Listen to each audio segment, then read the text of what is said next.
Hi friends, అందరికీ నమస్కారం. అంజలి కథలకి స్వాగతం. ఈరోజు చందమామ కథ పేరు భర్త కోసం. పూర్వం ఉజ్జయిని నగరంలో సాగరదత్తుడు అనే వర్తకుడు ఉండేవాడు. అతని సంపద అంతులేనిది. ఆయన ఒకసారి నౌకా వ్యాపారం చేస్తూ సముద్ర మధ్యంలో మరొక నౌకను కలుసుకున్నాడు. అది కూడా వర్తక నౌకే. దాని యజమాని రాజగృహానికి చెందిన బుద్ధవర్మ అనే వర్తకుడు. సాగరదత్తుడికి బుద్ధవర్మకు మంచి స్నేహం కలిసింది. తమలో ఒకరికి మగపిల్లవాడు, రెండో వారికి ఆడపిల్ల కలిగే పక్షంలో వాళ్ళిద్దరికీ పెళ్లి చేసి వియ్యమందుదామని ఇద్దరు అనుకున్నారు. సాగరదత్తుడు వ్యాపారం ముగించుకొని ఇంటికి తిరిగి వచ్చేసరికి మల్లెపూల మాల వేసిన పసిపిల్లను తెచ్చి ఆయనకు అందించారు. ఎవరి మల్లిక అని సాగరదత్తుడు తన భార్యను అడిగాడు. ఆమె సిగ్గుపడుతూ మీ కూతురే అన్నది. ఆ పిల్లకు మల్లిక అనే పేరు ఖాయమైంది. తాను బుద్ధవర్మ అనే వైశ్యోత్తముడితో చేసుకున్న ఒప్పందం గురించి సాగరదత్తుడు తన భార్యకు చెప్పి ఈ వార్త రాజగృహంలో ఉండే బుద్ధవర్మకు పంపాడు.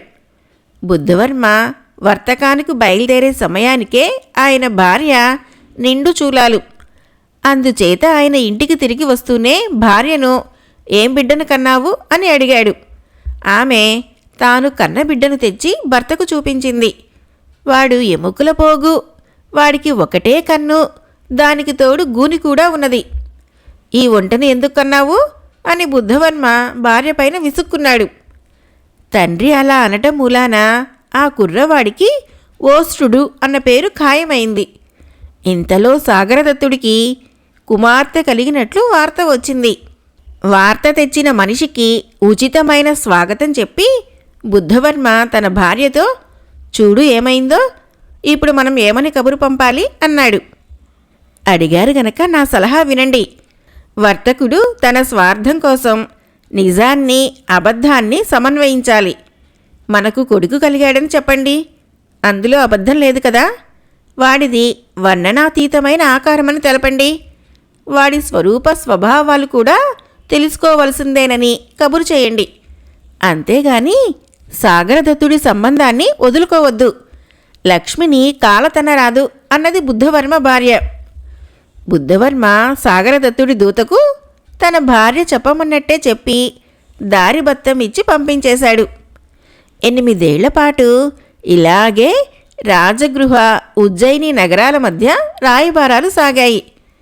అటు తర్వాత సాగరదత్తుడు పంపిన దూత రాజగృహానికి వచ్చి అయ్యా, ఈసారి కుర్రవాణ్ణి చూసి అతడి గుణరూపాలు తెలుసుకోకుండా తిరిగి రావద్దని మా యజమాని కట్టడి చేసి మరీ పంపారు అన్నాడు. బుద్ధవర్మ తడుముకోకుండా మావాడు తామ్రలిప్తిలో వాడి మేనమామ వద్ద ఉండి చదువుకుంటున్నాడు అని అబద్ధమాడాడు. మరొక 4 సంవత్సరాల కాలం ఈ సాకుతోనే గడిచింది. తర్వాత 3-4 ఆరితేరిన చతురులు సాగరదత్తుడి వద్ద నుంచి బుద్ధవర్మ వద్దకు వచ్చి అయ్యా, మీ మిత్రుడైన సాగరదత్తుడు గారు వారి భార్య తమతో ఇలా చెప్పమన్నారు. ఇప్పటికీ 13-14 ఏళ్లు గడిచిపోయినప్పటికీ మాకు కాబోయే అల్లుడు ఎలా ఉంటాడో మాకు తెలియరాలేదు. సరుకు దాచి బేరమాడటం సబబు కాదన్నది మీకు తెలుసు కదా. మీ కుమారుడు తామ్రలిప్తిలో ఇంతకాలంగా చదువుతున్నాడన్నది అసందర్భమైన విషయం. వేదాధ్యాయానికి కూడా ఇంతకాలం పట్టదు. మీ కుర్రవాడు మిగిలిన బాధ్యతలన్నీ విడిచిపుచ్చి యావజ్జీవం అధ్యయనంలో గడపటం అసాధారణంగా ఉన్నది. కనుక ఈ హాస్యాలు కట్టిపెట్టి మీ ఇంటనైనా సరే తామ్రలిప్తిలోనైనా సరే మీ కుమారుణ్ణి చూపించండి అన్నారు. మహాజనులారా, కొంచెం విశ్రాంతి తీసుకోండి అని బుద్ధవర్మ దూతలతో చెప్పి భార్య వద్దకు వెళ్ళి వాళ్ళు మనవాణ్ణి చూడాలని పట్టుబట్టి కూర్చున్నారు. వాళ్లకు మనవాడి ఎత్తుపళ్ళు, గుడ్డి కన్ను, గూని ఎలా చూపటం అసంభవం. ఇప్పుడు మరేదన్నా ఉపాయం చెప్పు అన్నాడు. ఉపాయం ఎప్పుడో ఆలోచించాను అంటూ బుద్ధవర్మ భార్య తన ఆలోచనను భర్త చెవిలో ఊదింది. బుద్ధవర్మ చేసే దాన ధర్మాల మీద బతుకుతున్న బ్రాహ్మణుడు ఒకడు ఉన్నాడు. బుద్ధవర్మ ఆయనను ఏకాంతంగా కలుసుకొని తనకు వచ్చిన విషమ సమస్య వివరించి చెప్పి, ఇప్పుడు నీ సహాయం లేకపోతే నా పరువు దక్కదు. నీ కొడుకు యజ్ఞగుప్తుడు అందగాడు, సకల శాస్త్రాలు చదివినవాడును. నా కొడుకు బదులు అతడు వెళ్ళి సాగరదత్తుడి కుమార్తెను పెళ్లాడి ఆమె కన్యాత్వానికి భంగం రాకుండా తెచ్చి మా ఇంట దిగవిడిచినట్లయితే నేను పిల్ల తెచ్చే ఆరణంలో నీకు భాగం ఇస్తాను అన్నాడు. నీ కోరిక నాకు ఆజ్ఞ కాదా అని ఆ బ్రాహ్మణుడు తన కొడుకుని పిలిచి సంగతంతా చెప్పాడు. గురువుల ఆజ్ఞకు గుణదోషాలు ఎంచరాదు అని యజ్ఞగుప్తుడు బుద్ధవర్మ చెప్పినట్లు చేయటానికి సమ్మతించాడు. 1-2 రోజులు గడవనిచ్చి నా కొడుకు తామ్రలిప్తి నుంచి తిరిగి వచ్చాడు అంటూ యజ్ఞగుప్తుణ్ణి అలంకరించి సాగరదత్తుడి దూతలకు చూపించాడు బుద్ధవర్మ. వాళ్ళు మల్లిక అదృష్టవంతురాలు అని బుద్ధవర్మ వద్ద సెలవు పుచ్చుకొని మంచి రోజు చూసి పెళ్లికి బయలుదేరి రావలసిందిగా ఆయనను హెచ్చరించి వెళ్ళిపోయారు. తర్వాత బుద్ధవర్మ యజ్ఞగుప్తుణ్ణి పెళ్లి కొడుకును చేసి తన కొడుకుకు బ్రాహ్మణుడి వేషం వేసి పెళ్లి కొడుకు తాలూకు సంచికట్టు అతడికి ఇచ్చి పరివారంతో సహా ఉజ్జయినికి పంపాడు. మర్నాడు ఉదయం వివాహం జరిగింది. వధూవరులు అగ్నికుండం చుట్టూ తిరగటం పూర్తి అవుతూనే పెళ్ళికొడుకు పెద్ద పెట్టును అరిచి స్పృహ తప్పినట్లు పడిపోయాడు. చాలాసేపు ఉపచారాలు చేసిన మీదట యజ్ఞగుప్తుడు కొద్దిగా కళ్ళు తెరిచి హీనస్వరంతో డొక్కలో శూల వచ్చింది అన్నాడు. అతన్ని లోపలి గదిలో చేర్చి వైద్యులు చికిత్స చేశారు. కొత్త పెళ్లికూతురు సిగ్గుపడకుండా అతని వద్దనే ఉండి వైద్యులు పోయమన్న మందులన్నీ అతని నోట పోస్తూ వచ్చింది. అయితే ఎన్ని మందులిచ్చినా అతని జీర్ణకోశ వ్యాధి మాత్రం పూర్తిగా పోలేదు. గూనివాడు పెళ్లి కూతురితో సరసాలు ప్రారంభించాడు. అది చూసి మల్లిక చిరాకు పడింది.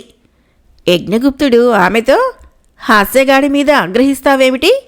వాణ్ణి అలాగే వాగని అన్నాడు.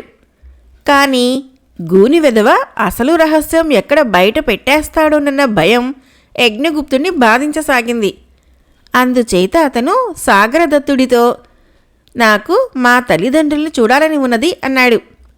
వైద్యుడు సాగరదత్తుడితో, అజీర్తికి ఇవ్వగల ఔషధాలన్నీ ఇచ్చాము, ఏమీ గుణం కనిపించలేదు. తన వాళ్లను చేరుకుంటే అతని ఆరోగ్యం బాగుపడవచ్చు, శీఘ్రమే పంపించేసేయటం మంచిది అన్నాడు.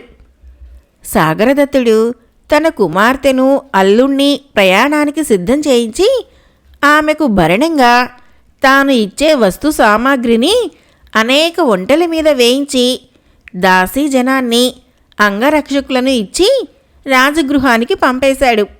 ఆయన నౌకర్లు ముందుగానే ప్రయాణమై వెళ్ళి ప్రతి మజిలీ వద్ద తగిన ఏర్పాట్లు చేసి పెళ్ళికొడుకు ఆరోగ్యం గురించి కబుర్లు తెస్తూ వచ్చారు.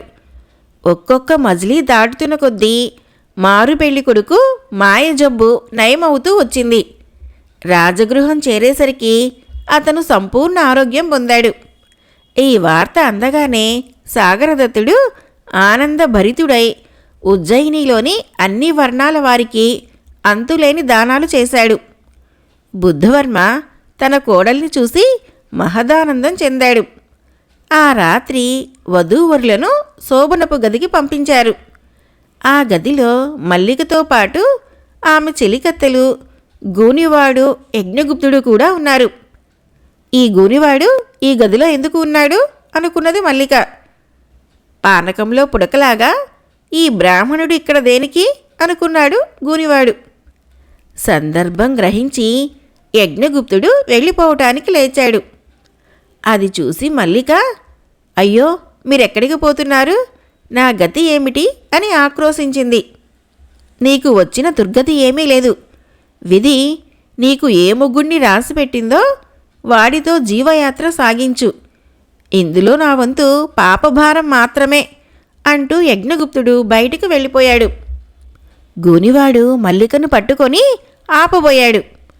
కాని మల్లిక కెవ్వున అరిచి బయటికి పరిగెత్తింది. ఆమె గదులన్నీ దాటుకుంటూ ఇంటి బయటకు వచ్చింది. అన్ని గదుల్లోనూ మనుషులు తప్పతాగి ఒళ్ళు తెలియని స్థితిలో ఉన్నారు. కొందరు దాసీలు ఆనందంతో నృత్యాలు చేస్తున్నారు. మల్లిక వీధిలోకి వచ్చి ఎవరినో చూసి అడుగో అడుగో అనుకొని అటుగా పరిగెత్తింది. తర్వాత తాను ఎటుపోతున్నది ఆమెకు తెలియలేదు. ఒకచోట దారి పక్కన తప్పతాగి ఒళ్ళు తెలియకుండా నిద్రపోతున్న కాపాలికుడు ఒకడు ఆమెకు కనిపించాడు. ఆమె తన కర్తవ్యాన్ని నిర్ణయించుకొని తన నగలన్నీ తీసి మూటకట్టి బొడ్డులో దోపుకొని కాపాలికుడి పరికరాలన్నీ సంగ్రహించి తాను ఆవేశం వేసుకున్నది.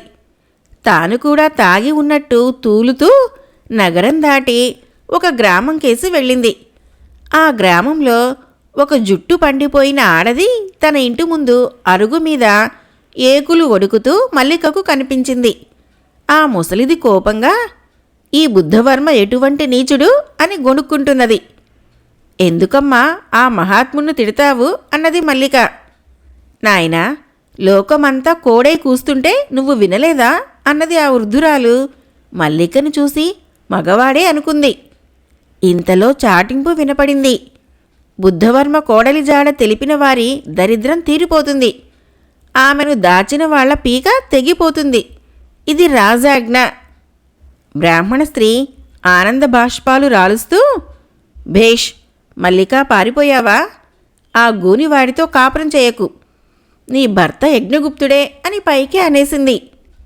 మల్లికకు ఆ ముసలావిడిలో నమ్మకం పుట్టుకు వచ్చి ఆమెకు తన సమాచారమంతా చెప్పేసింది.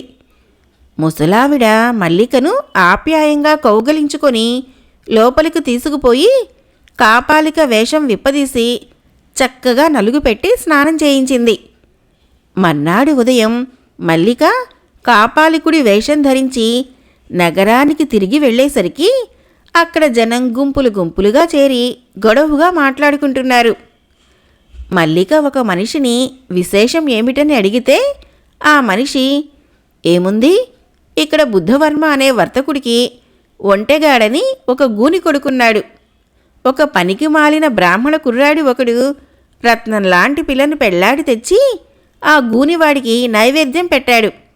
ఆ పిల్ల కాస్త పారిపోయింది అన్నాడు. ఆ పనికి మాలిన బ్రాహ్మణ కుర్రాడు ఉండే ఇల్లు చూపగలవా అని మల్లిక ఆ మనిషిని అడిగింది. ఆ మనిషి ఆమెను యజ్ఞగుప్తుడి ఇంటికి చేర్చాడు. యజ్ఞగుప్తుడి ఇల్లు చాలా పేదగా ఉన్నది. ఒక పక్క అగ్నిహోత్రం ఉన్నది. దాని సమీపంలో యజ్ఞగుప్తుడు కూర్చొని కొందరు శిష్యుల చేత అధ్యయనం చేయిస్తున్నాడు. మల్లిక అక్కడికి వెళ్ళి చేతికర్ర కింద పెట్టి బాసింపట్టు వేసుకుని కూర్చొని తమరు బోధిస్తున్న గ్రంథం ఏమిటి అని అడిగింది. మనుధర్మ శాస్త్రంలో వర్ణాశ్రమ ధర్మాలు వివరిస్తున్నాను అన్నాడు యజ్ఞగుప్తుడు. అబద్ధం. వర్ణాంతర వివాహం చేసుకుని కట్టుకున్న భార్యను ఒక ఒంటికంటి గూరివాడికి అర్పించిన నువ్వు ధర్మశాస్త్రాలు ఏమని బోధిస్తున్నావు? అలాంటి పనిని ఎలా సమర్థిస్తావు అన్నది మల్లిక.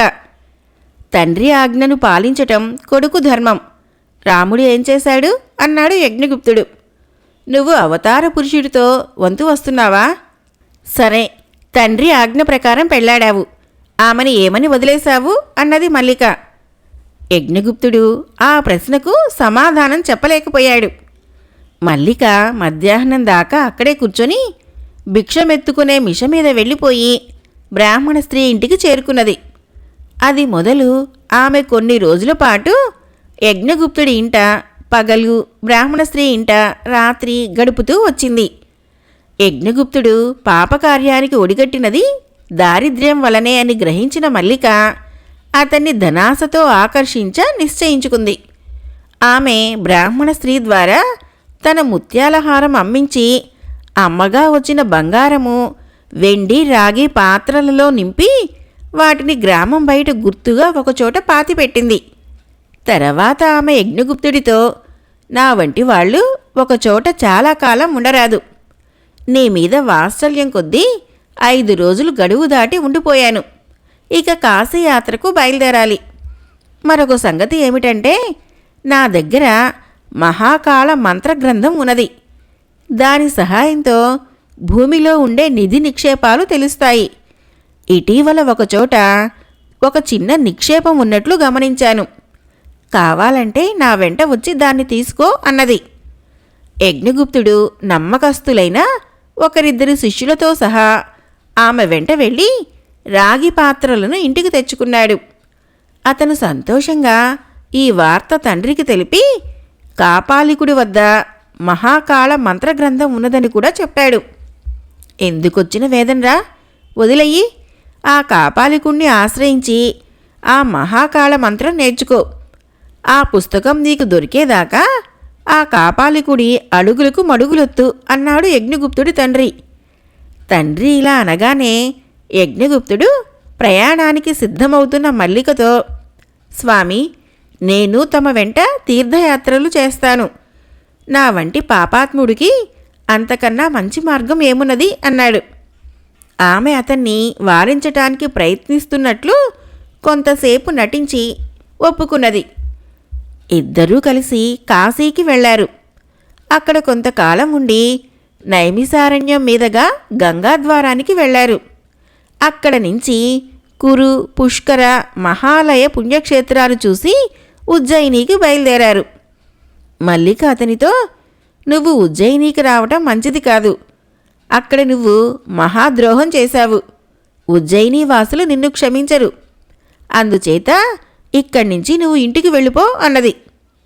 స్వామి, తమరు వెళ్ళిన చోటికల్లా వస్తాను. శిష్యుడు గురువును విడనాడరాదు అన్నాడు యజ్ఞగుప్తుడు. ఇద్దరూ ఉజ్జయిని చేరినాక మల్లిక అతన్ని భద్రవటం అనే చోట ఉండమని, నేను ఏదన్నా నిధి నిక్షేపం కనిపెట్టిందాకా తిరిగి రాను. నేను రావటం ఆలస్యమైతే నువ్వేమీ కంగారు పడకు అన్నది. ఆమె సిప్రా నదీ తీరానికి వెళ్ళి చక్కగా స్నానం చేసి కాపాలిని దుస్తులు ధరించి తన తండ్రి ఇంటికి వెళ్ళి భిక్షం అడిగింది. భిక్షం వేయటానికి వచ్చిన పరిచారిక మల్లికను గుర్తించి గుండెలు బాదుకుంటూ యజమానిరాలి వద్దకు వెళ్ళి, అమ్మా, కొంప మునిగింది, సర్వనాశనమైంది. నీ కూతురు కాపాలిని అయ్యి వాకిట నిలబడి ఉన్నది, వెళ్ళి చూసుకో అన్నది. మల్లిక తల్లి వచ్చి మాటా పలుకు లేకుండా మల్లిక ధరించిన కాపాలిని వేషం లాగేసి స్నానం చేయించి, ఏమిటే ఇదంతా అని అడిగింది. నిజంగా కాపాలిని అయ్యాననుకున్నావా అమ్మా? నాన్నను పిలువు, నా కథ అంతా చెబుతాను అన్నది మల్లిక. సాగరదత్తుడు వచ్చాడు. మల్లిక ఆయనతో, నీ అల్లుడు భద్రవటంలో ఉన్నాడు, తీసుకురావటానికి అన్నలను పంపు అన్నది. యజ్ఞగుప్తుణ్ణి అతడి బావమరుదులు పట్టుకొని, దుర్మార్గుడా, దొరికావా? రాజుగారు రమ్మంటున్నారు పదా అన్నారు. తనకు కారాగృహము, మరణదండన తప్పవనుకుని యజ్ఞగుప్తుడు, నా మిత్రుడు కాపాలికుడు వచ్చేదాకా ఆగండి అని తన బావమరుదులను బతిమలాడుకున్నాడు. మల్లిక అన్నలు నవ్వి, ఇంకెక్కడి మిత్రుడు? అతను చేరవలసిన చోటికి ముందే చేరాడు. నిన్ను పట్టి ఇచ్చినది కూడా అతనే. నీ వంటి దుర్మార్గులతో మైత్రి ఎవరికి మాత్రం ఎలా నిలుస్తుంది అని మహా ఉత్సాహంతో అతన్ని ఏడిపిస్తూ తమ ఇంటికి తీసుకుపోయారు. తన అల్లుణ్ణి చూడగానే సాగరదత్తుడు వచ్చి ఆప్యాయంగా కౌగలించుకున్నాడు. అతని అత్తవారి తరపు బంధువులంతా అతన్ని చుట్టుముట్టారు. భర్త కోసం మల్లిక పడ్డ శ్రమ చూసి యజ్ఞగుప్తుడు, ఆడదాని బుద్ధి 2 అంగుష్టాలు అంటారు, కానీ శుద్ధ పొరపాటు. బుద్ధిమాలిన పాండవులు విరాటుడి వద్ద అజ్ఞాతంగా ఉన్నారంటే అదంతా ఆ ద్రౌపది తెలివే అయి ఉండాలి అనుకున్నాడు.